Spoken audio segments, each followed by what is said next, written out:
We often talk about trauma and personality disorders like they live in separate worlds, but in reality they can feed off each other, one shaping the other in ways that are dangerous, even deadly. Travis Decker was diagnosed with borderline personality disorder and post-traumatic stress disorder. These weren't just labels, these were the two psychological engines driving his descent. Let's break that down. Borderline personality disorder, or BPD, is about instability. Not just mood swings, not just being sensitive. It's a deep, unrelenting fear of abandonment. A person with BPD can go from "I love you, don't leave me," to "I hate you, you've ruined my life" in the same hour. Relationships feel like life rafts. Losing one feels like drowning. PTSD, on the other hand, is about survival. It's the brain stuck in a loop, constantly scanning for danger, reliving trauma, preparing for the next hit. Veterans like Travis are especially vulnerable to this cycle. The military trains them to suppress emotion, stay alert, take control. But what happens when that same mind faces rejection? Family court and public shame? What happens when BPD and PTSD collide? First, emotional regulation goes out the window. I'm losing everything that makes me me. The PTSD side says, "You're under attack, do something now." That's a dangerous combination, because now the brain isn't responding to reality, it's reacting to fear, memory, and pain all at once. A small disagreement can feel like war. A legal document can feel like betrayal, losing custody of your children.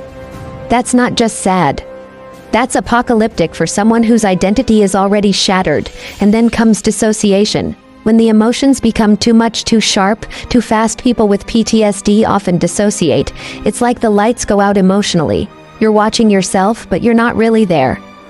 For someone with BPD, this is where impulsivity takes over. It's not premeditated evil. It's drowning. It's collapse. Sometimes it turns inward, self-harm, suicide attempts, but other times, especially when narcissistic traits are layered in, it turns outward. Control becomes the only way to survive, and in Travis Decker's case, that may have meant controlling what happened to his daughters. Twisted as it sounds, that could have felt like rescue in his broken mind, and we can't ignore the veteran factor. The military gave Travis structure, identity, and purpose. When he lost that, it's possible his trauma resurfaced with a vengeance. Without proper reintegration, many veterans spiral. They can't live up to who they were in uniform. And that failure doesn't just bruise the ego, it fractures the self. In psychological terms, Travis may have experienced a complete identity collapse. And when someone with BPD feels like they no longer exist, that is when they're at their most dangerous, especially if they also have PTSD. But here's what's critical to understand. BPD and PTSD don't excuse behavior. They don't absolve. But they do explain. They explain how a person can look fine on the outside, yet be emotionally unraveling inside.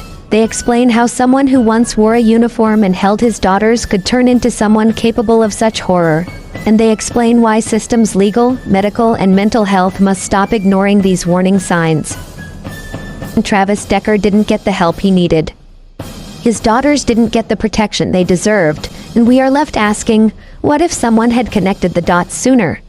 Because when identity collapses, when trauma goes untreated, when rage fills the cracks that love used to hold, tragedy doesn't knock gently, it breaks the door down. Please like, subscribe, and share if you enjoyed this so that I can continue to bring you content. Thank you so much.